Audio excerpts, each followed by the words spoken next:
Breaking news చూస్తున్నాం. సంచలనంగా మారిన పరకామణి చోరీ కేసు. టీటీడీ మాజీ విజిలెన్స్ అధికారి సతీష్ కుమార్ మృతి చెందారు. ఆయన కేసులో ప్రస్తుతానికి కీలక ఆధారాలు బయటపడ్డాయి. గురువారం రాత్రి 11:50 ఆయన గుంతకల్ రైల్వే స్టేషన్లో అక్కడికి చేరుకున్నాడు. చేరుకున్న తర్వాత ట్రైన్లోకి వెళ్ళిన తర్వాతే సతీష్పై దాడి చేసి పట్టాలపై పడేసినట్లు అనుమానం వ్యక్తం చేస్తున్నారు. అర్ధరాత్రి 1:30 తన భార్యకు 4 సార్లు ఫోన్ చేశాడు సతీష్ కుమార్. ఫోన్ లిఫ్ట్ చేయకపోవడంతో మొత్తానికైతే డిస్కంఫర్ట్ మెసేజ్ను కూడా సతీష్ కుమార్ పెట్టినట్టు తెలుస్తుంది. ఇటు కేసు గుత్తి రైల్వే పోలీసుల నుంచి ప్రస్తుతానికైతే తాడిపత్రికి బదిలీ చేశారు. 2023 ఏప్రిల్ 29న బయటపడ్డ పరకామణి చోరీ ఉదంతం గురించి మనందరికీ తెలిసిందే. పెద్ద జిఆర్ స్వామి మఠంలో గుమాస్తాగా ఉంటూ దేవుడు సొమ్మును కాజేశాడు రవికుమార్. ఆ విజువల్లో మనం చూడొచ్చు చాలా క్లియర్గా.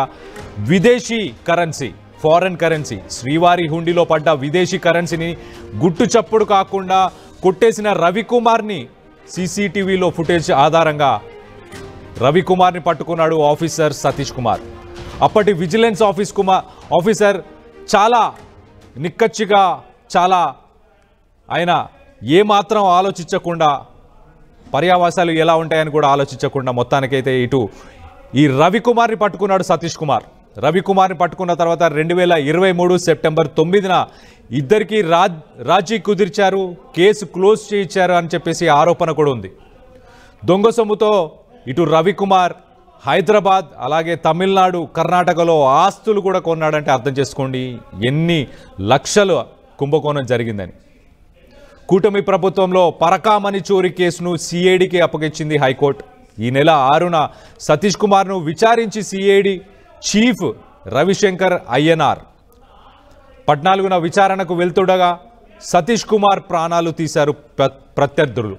ఇటు రాజకీయ పెద్దల అండతోనే సతీష్ను బలి చేశారని చెప్పేసి ఆరోపణలు అయితే వస్తున్నాయి. 10 ప్రత్యేక బృందాలతో ప్రస్తుతానికి పరకామణి కేసు దర్యాప్తు చేస్తున్నారు. ఇటు సిఐడి ఇన్వాల్వ్ అయి ఉంది, అలాగే ఇటు ఆల్రెడీ కోర్టులో కేసు నడుస్తుంది. సదరు రవికుమార్ మన విజువల్లో చూడొచ్చు. ఆ రవికుమార్ డాలర్స్, ఇటు ఫారెన్ కరెన్సీకి సంబంధించిన డబ్బులను ఆయన కాజేయడం, దాంతో ఎన్నో ఆస్తులు ఇటు హైదరాబాద్, అలాగే బెంగళూరు, అలాగే చెన్నై, వివిధ రాష్ట్రాల్లో 3 రాష్ట్రాల్లో కూడా అతను ఆస్తులు సంపాదించాడంటే ఆలోచించండి ఎంత డబ్బు సంపాదించుంటాడు. సో మొత్తం మీద ఒక రకంగా ఇప్పుడైతే ఇది రాజకీయ కుట్రన, పెద్దల అండ ఉందా ఏంటి అనేది తెలుసుకునే ప్రయత్నం చేద్దాం. మా ఏపీ ఇన్పుట్ ఎడిటర్ కృష్ణమోహన్ ఉన్నారు అందుబాటులో, ఆయనతో మాట్లాడి తెలుసుకునే ప్రయత్నం చేద్దాం. కృష్ణమోహన్, చెప్పండి, అసలు ట్విస్ట్ మీద ట్విస్ట్ అనుకోవాలా ఏంటి? అసలు ఒక నిక్కచ్చిగా పనిచేస్తున్న ఒక ఆఫీసర్ని వాళ్ళ మన అందరం కోల్పోయామనుకోవాలా? ఇది ఒక ప్లాన్ చేసి ఆయనని హత్య చేశారా, లేకపోతే దీని వెనక ఏముంది, అసలు ఏంటి లేటెస్ట్ అప్డేట్ ఏంటి? తెలంగాణ బేసిక్గా ఇష్యూలో చాలా కీలకమైన ఇష్యూస్ ఉన్నాయి. అంటే గత ప్రభుత్వంలో టైంలో ఎవరైతే రవికుమార్, ఒక స్వామీజీ దగ్గర పనిచేస్తున్న రవికుమార్ ఆ పరకామణిలో డబ్బులు లెక్క పెట్టే నేపథ్యంలో కొన్ని డాలర్స్ తనిఖీ చేయడం, ఆ డాలర్స్ దొంగతనం చేస్తున్నప్పుడు అప్పుడు ఏబిఎన్ఎస్ఓగా ఉన్న సతీష్ కుమార్ దాన్ని గమనించడం, తర్వాత దాని మీద కేసు పెట్టడం. తర్వాత విచారణలో, ఆ కేసుకు సంబంధించిన విచారణలో రవికుమార్ చాలా క్లియర్ గా ఒక మెన్షన్ చెప్పారు. ఇది ఇప్పటి నుంచి కాదు, చాలా రోజులుగా చేస్తున్నాను, కొన్ని డబ్బులు కూడా కొన్ని లక్షల రూపాయల డబ్బులు నేను సంపాదించాను అని. అయితే దీని వెనకాల ఆ తర్వాత జరిగిన పరిణామాలే ఇప్పుడు చాలా ఇష్యూస్ అయితే మారినాయి. అయితే ఆ తర్వాత వాళ్ళ కుటుంబ సభ్యులు అప్పుడు అధికారుల దగ్గరికి వచ్చి ఇది దేవుడు సొమ్ము కాబట్టి మేము మొత్తం దేవుడికే ఆ సొమ్మును మొత్తం కూడా రాసిచ్చేస్తామని చెప్పిన తర్వాత దానికి అప్పుడే అధికారులు ఓకే చేశారు. ఓకే చేసి ఆ రవికుమార్ కి సంబంధించిన ఆస్తులు మొత్తం కూడా టీటీడీకి రాయించుకున్నారు. తర్వాత ఏదైతే కేసు నడిచిందో ఆ కేసుని విత్డ్రా చేసే విధంగా ఇరుపక్షాలకి నిలబడి ఇరుపక్షాల ద్వారా విత్డ్రా చేసే విధంగా ప్రయత్నించిన నేపథ్యం అయితే గతంలో జరిగింది. అయితే విషయం జరిగిన తర్వాత, ఇప్పుడు కొత్త ప్రభుత్వంలో ఏర్పడిన తర్వాత దీని మీద చాలా ఆరోపణలు అయితే ఉన్నాయి. దీని వెనకాల కొన్ని కోట్ల రూపాయలు టీటీడీకి ఆస్తులు రాసిచ్చినా కొందరు పెద్దలు ఈ రవికుమార్ దగ్గర నుంచి అక్రమంగా కొన్ని ఆస్తులు సంపాదించారు అనేది ఒక ప్రధాన ఆరోపణ ప్రస్తుత గవర్నమెంట్ చేస్తున్న పరిస్థితి. అందులో తిరుపతిలో ఇప్పుడు ప్రధానంగా కొంతమంది నేతలు వ్యవహారం మీద కోర్టుకు వెళ్లే ప్రయత్నం చేశారు. కొందరు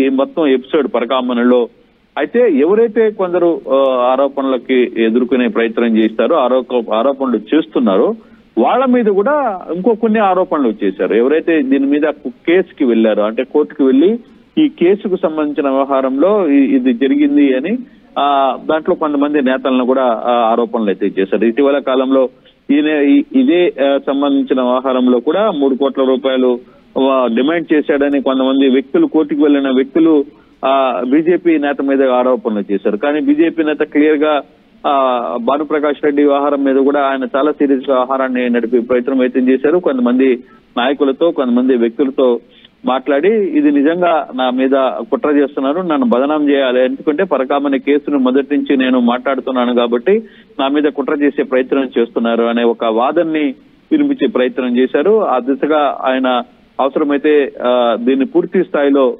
ఎంక్వైరీ చేయించాలని. అయితే ఈ వ్యవహారం జరుగుతున్న నేపథ్యంలోనే ఇప్పుడు సడన్ గా ఏవిఎస్ఓ అప్పుడు సతీష్ కుమార్ ఎవరైతే రైల్వే శాఖలో డిప్యూటేషన్ మీద వచ్చి అంటే రైల్వే శాఖలో ఇతను సిఐగా పనిచేస్తున్నారో ఆ డిప్యూటేషన్ మీదుగా ఆయన ఏవిఎస్ఓగా తిరుపతికి వచ్చారు. డిప్యూటేషన్ మీదుగా వస్తున్న వ్యక్తి ఎవరైతే ఈ కేసుని నమోదు చేశారో ఆ కేసు నమోదు చేసిన వ్యక్తి ఈ రోజు ఉదయాన్నే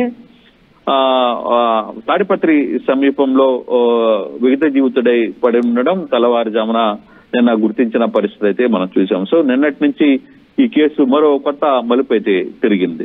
అంటే గడిచిన కొంతకాలంగా ఈ ఎంక్వైరీకి నేపథ్యంలో సతీషన్ కావచ్చు కొంతమంది అధికారులను సిఐడి అధికారులు డీజీ స్థాయి అధికారులు సిఐడి డీజీ స్థాయి అధికారులు పిలిపించడం, వాళ్ళని ఎంక్వైరీ చేయడం, తర్వాత ఫర్దర్ గా అయితే ఆ టెన్షన్ కొంతగా ఉంది అనేది తన మిత్రులు చెప్తున్న పరిస్థితి. అట్ ద సేమ్ టైం ఇప్పుడు జరిగిన సంఘటనలో బాధితులు మాట్లాడుతూ ఒక ఇష్యూ అయితే చెప్పారు. నిన్న వాళ్ళ తల్లి కావచ్చు వాళ్ళ తమ్ముడు కావచ్చు మాట్లాడుతూ తమ తండ్రి తమ బిడ్డ సూసైడ్ చేసుకునే అంత పిరికివాడు కాదు అనేది వాళ్ళు చెప్పిన పరిస్థితి.